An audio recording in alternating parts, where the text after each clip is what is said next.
శుభోదయం. ఈరోజు దక్షిణాయన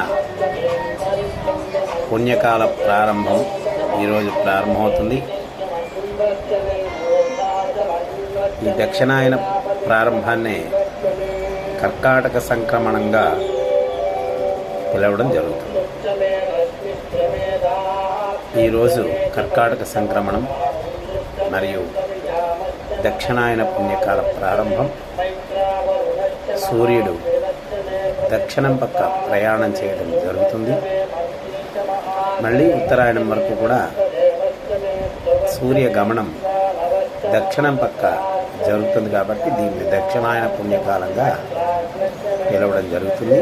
దాని మొదటి రోజు కర్కాటక సంక్రమణంగా, అయన సంక్రమణంగా పిలవడం జరుగుతుంది. శుభం.